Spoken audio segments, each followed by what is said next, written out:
What's up guys, Asian here again with another video, and this one's going to be a little bit different. This isn't going to be a build video, it's not going to be a theory crafting video. So there's kind of been a phenomena going around on some of my discords, well, not my discords, but discords that I'm a part of, and there's a certain ESO content creator whose content's being kind of pushed around a lot, and mostly in the communities that I'm a part of, at least, it's to uh, not necessarily attack him, but to mock him for his general lack of understanding for meta endgame PvE stuff and PvP stuff as well, but also to kind of bring to light the toxicity that this guy's bringing to the ESO community and what we can do to help stop it. So that's kind of going to be the focus of this video today.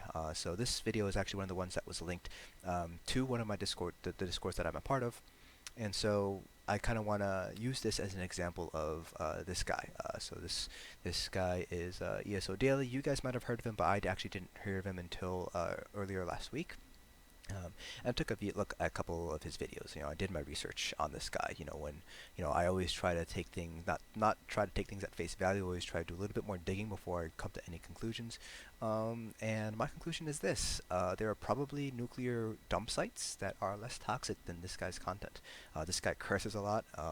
This guy has a one-sided feud with Gilliam the Rogue for reasons that I don't think are kind of a little bit too long to explain. But basically, this guy thinks that endgame PvEers like Gilliam the Rogue, I don't.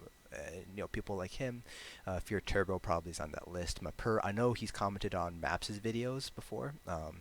He thinks that we're spreading toxicity to the community, that we're giving people false information, that our builds aren't that great, and that he knows everything there is about ESO. And we've commented on some of his videos as to specifically why he's wrong. We've given him the math, we've given him explanations, we've told him how game mechanics actually work, and he still believes that he's right no matter what. So an example of this is on one of his most recent videos, I believe it was one of his Magica Templar videos, build videos, which, by the way, his build videos are absolute trash. I would never recommend them to anybody. They just use really stupid sets. They use really inefficient abilities.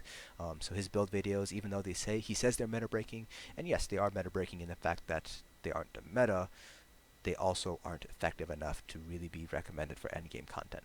And this is the kind of guy, and this guy tries to push it as to endgame content. So that's kind of for another day, though. But this guy thinks he's right, and so on his Magic Templar video, he makes a note that ancient knowledge doesn't require the destruction staff ability to be slotted, and somebody pointed him out on it, and he's tried to prove that he was right, and it ended up he was wrong. And from what I know, or from what I've heard, he did admit he was wrong, but at the same time, he was kind of I told you so.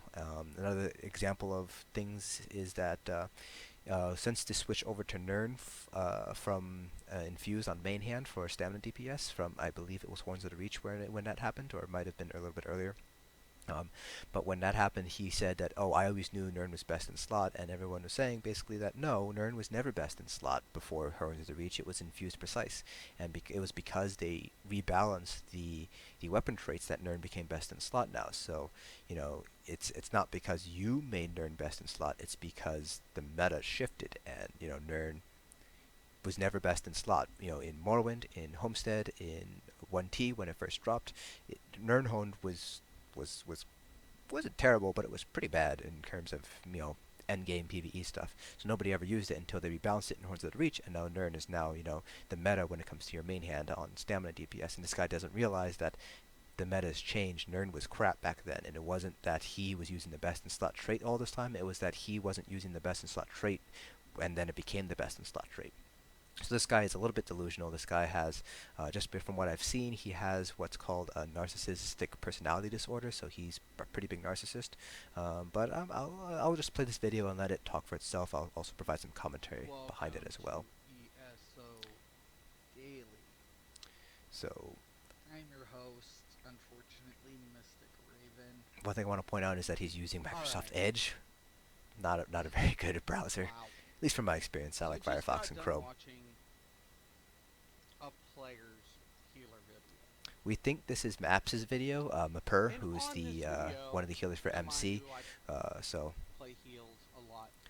so we think that he's talking about Maps' videos, probably either her Templar or Warden healer video, which are both very, very good videos, by the way. You know, if you want to learn more about healing or you want to take a look at endgame content from a healer perspective, definitely look up Mapur, Mapurr, Mapur, also known as Maps. She is by far one of the best healers in the game.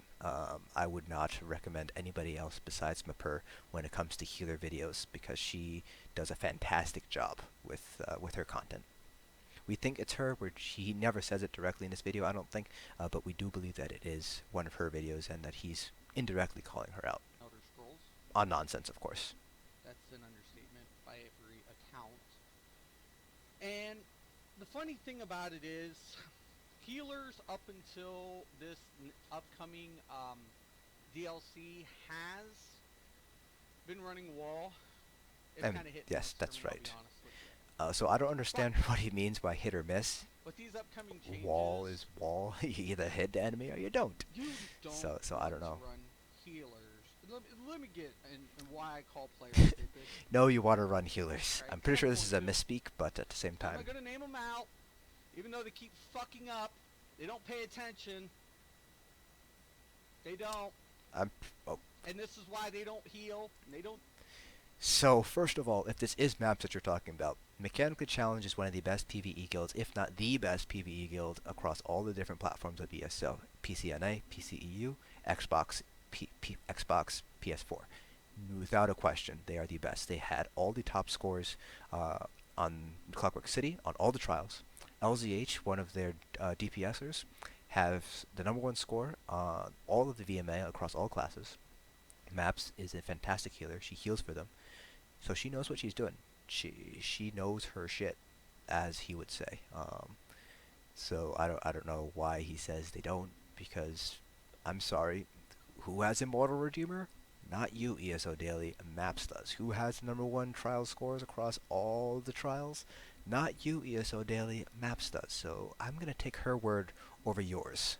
Do shit right way, and they always kept to one thing because they're fuck ups.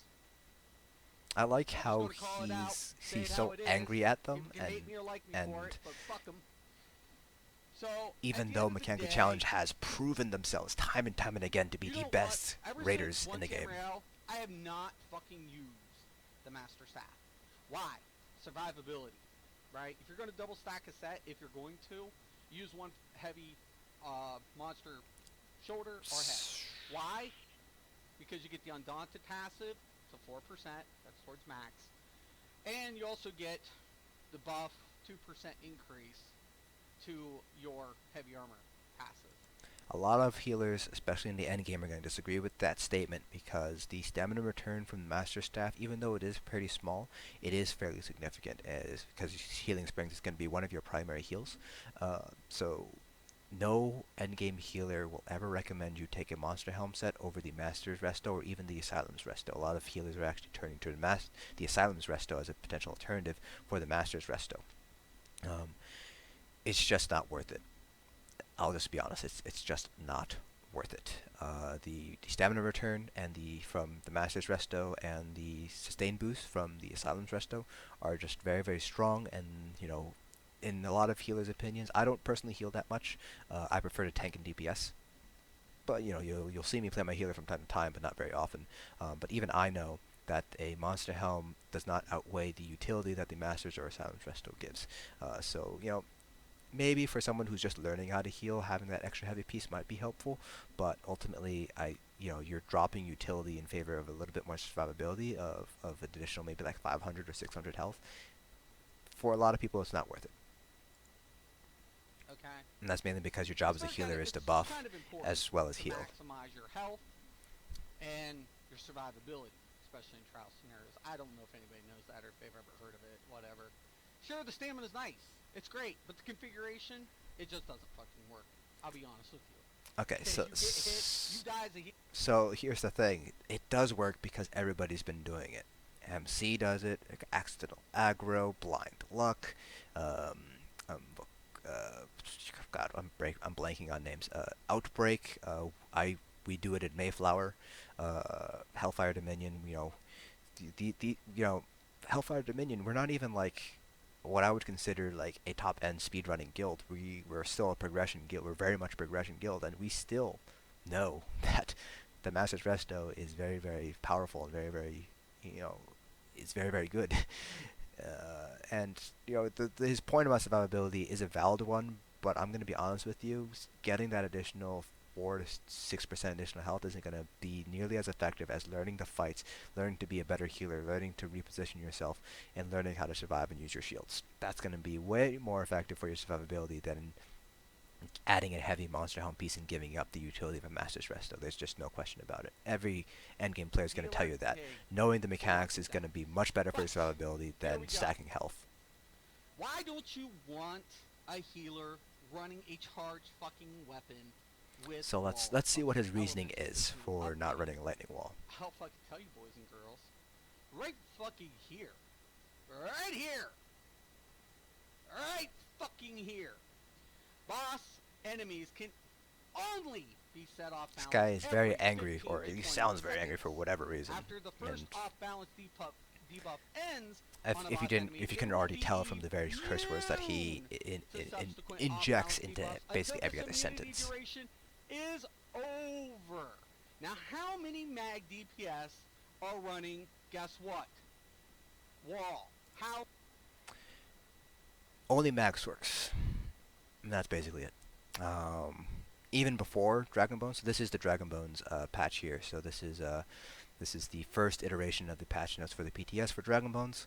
Um, even even before Dragon Bones was released, Blockade of Fire was still stronger than Blockade of Storms. Um, you would typically only have a Magicka DPS, I should say Magicka Sorcerer run Lightning Wall on top of 2 healers, and then your tank would also be running Lightning Wall as well. And that would be enough to maintain off-balance uptime. So before Dragon Bones, if you guys remember, Magicka DPS all put 75 points into Thaumaturge to get the Exploiter passive for 10% additional damage because off-balance had no cooldown. But Stamina DPS were still very, very strong. So Mechanically Challenged, for example, ran 6 Stamina DPS and 2 Magic DPS, a Mag Sork and a Mag Nightblade. Their 2 healers ran Lightning Wall, their tank ran Lightning Wall. One of their 2 tanks did at least. Both of them might have, I'm not 100% sure. I know Inigo sometimes uses a bow back bar. But at the very least, they had 3 lightning walls from support, and then the Mag Sorg was also running lightning walls. So that's 4 lightning walls. And based on our own testing done in Mayflower, I can tell you that 4 lightning walls is plenty to maintain off-balance uptime. We found that the difference between running 4 lightning walls versus something like 5 or 6 lightning walls on off-balance uptime didn't really matter too much. So basically what we did was just took out some of those lightning walls and put in fire blockade, and when we went from 5 lightning walls to 4 lightning walls, DPS was exactly the same. We went from 6 to 5, it was a little bit of an increase. From 5 to 4, it was pretty much exactly the same. So firewall still wins out even before Dragon Bones. So clearly this guy doesn't know what he's talking about when it comes to endgame content and when it comes to Magic DPS, because especially now in Dragon Bones, nobody's running Lightning Wall anymore. It's all going to be Firewall. The only people you're going to see running Lightning Wall are going to be Magsorks. So that makes it even more important for healers to have Blockade of Lightning before that off-balance uptime. You have 2 Lightning Walls, and that should be enough to maintain off-balance uptime. How many? And you're going to justify wasting a healer slot So I just justify for it. immunity I just for justified 15 it. to So 20 that's seconds? why. Because everybody's running Blockade of Fire Please, now, for and God's so sake, now meta only your players, support get roles are a going to fucking be running clue. Lightning Wall. For God fucking sakes. My fucking God. So as you guys can tell, this guy likes to curse They a lot, spell it and he fucking seems to have a out vendetta for you. against what he Even calls if meta they players. adjust this, the immunity duration is going to be applied. Oh my God. Oh my God, is all I can say. Fucking dumbasses. So right now, basically what he's doing is he's saying that meta players, basically when he says meta players, he's referring to people like Maps, like Fox, like Inigo, like Gilliam the Rogue, like LZH, even myself will probably be included under that umbrella term meta players, endgame PvEers who are doing these vet trials and things like that. and he has no idea what he's talking about at this point. LZH, Gilliam the Rogue, myself, several of the other people from MC, I think Style Anima was on the PTS as well, testing things out, at least for the Magica Warden and the Stampler, I believe.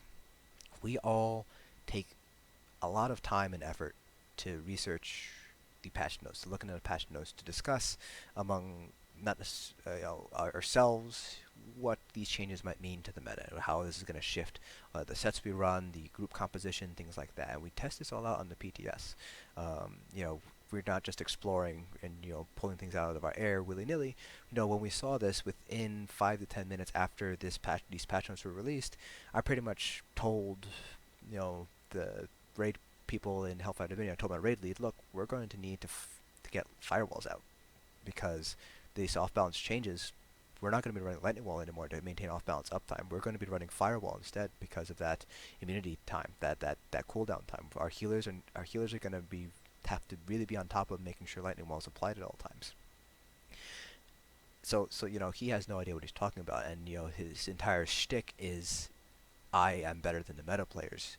I can stick it to them, and just based on what I've heard from him and what the videos that he's released, he doesn't. He has no idea, none whatsoever.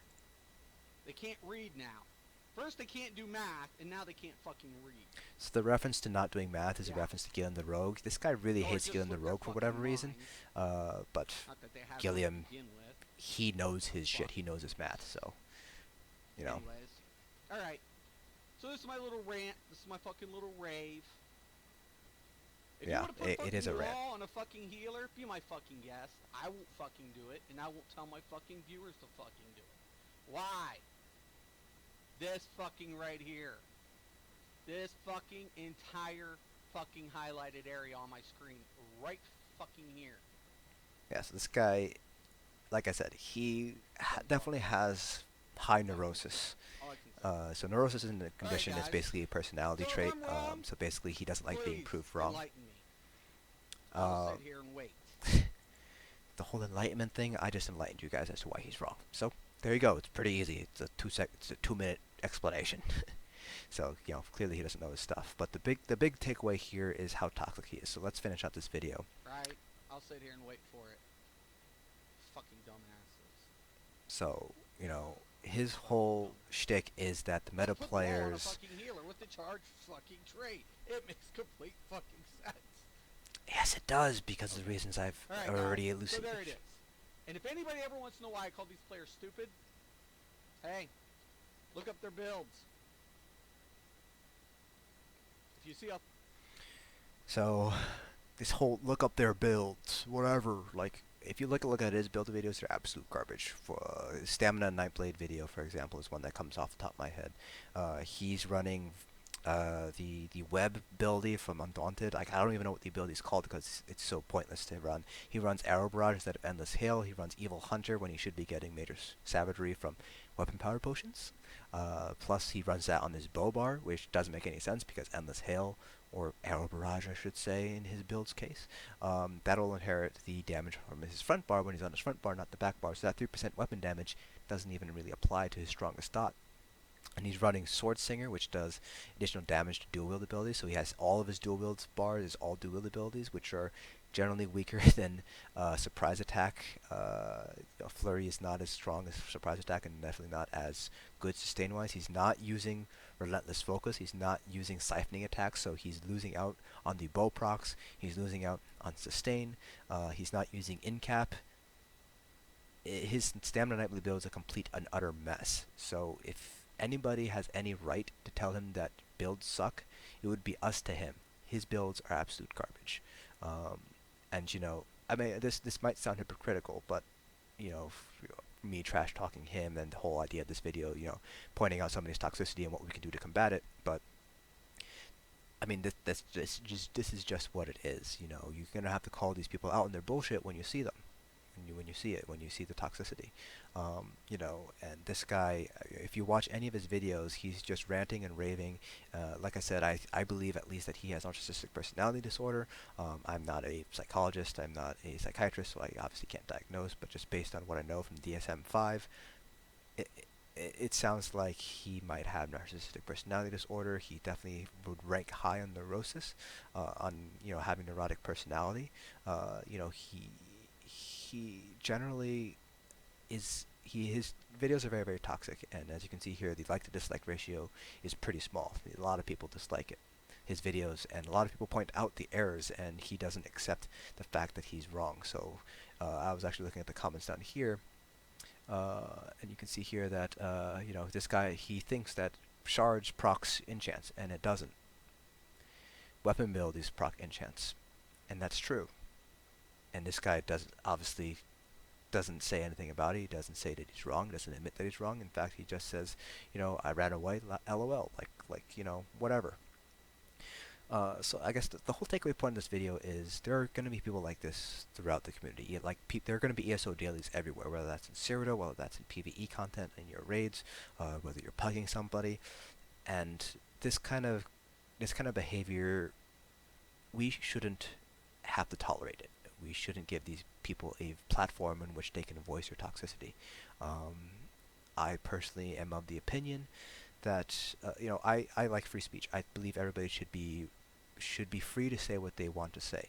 But at the same time, if what you're saying is hurting other people or has the potential to hurt other people mentally, physically, whatever, or to incite violence or whatever, at that point that's where free speech should end. And this guy, his toxic personality, his videos, and what the content that he releases and the influence that he might have on the community is very, very negative, and we need to find a way, and we need to do something about this negativity. Now, he doesn't play on PC, as far as I'm aware. He plays on console. I believe he's on PS4. So, people who play on PC, hopefully you will never play with this guy. But, at the same time, that doesn't mean there's not somebody on PC who's just as hateful as this person is. And so, my whole my whole message for you guys is, whenever you're communicating with somebody, whenever you're interacting with somebody, whether that's in Cyrodiil, whether that's on Discord, just talking as back to back with your guildmates, whether that's in raids, and somebody messes up and dies and wipes the group, remember that for every single character that you see in the game, there is a person on the other side of that screen. There is a person on that keyboard or the controller playing that character, and they have their own emotions, they have their own personal lives, they have their own things that they're going through, and maybe that person on the other side is using ESO as a way to escape what they're going through in life. Maybe they're using it to fight depression. When I had anxiety back in college, one of my releases was playing Minecraft. I would used to play Minecraft all the time. That wasn't necessarily great for my grades, but at the same time, it was a way for me to help cope with the anxiety that I was suffering through. And so, people like me, if I had come across something like ESO Daily, who knows what that could have caused. I could have had another panic attack, I could have gone into depression, I could have committed suicide. Who knows? So, always be mindful of that, and always remember that every interaction you have is with another human being. You're not interacting with a machine, and the anonymity of the internet doesn't mean that you need to lose your humanity. So that's my whole takeaway message for you guys. Remember, there is always somebody else. There is a human heart on that other side of that monitor, and to keep that in mind whenever you're interacting with somebody. So that's it for this video. I'm sorry it is as somber as it is, but I felt like this is a very important topic to touch on, especially in our community, and especially because I believe this guy is becoming a much bigger influencer and has a much bigger influence than I believe that he should have. So thanks for watching, and I'll see you guys in the next dungeon.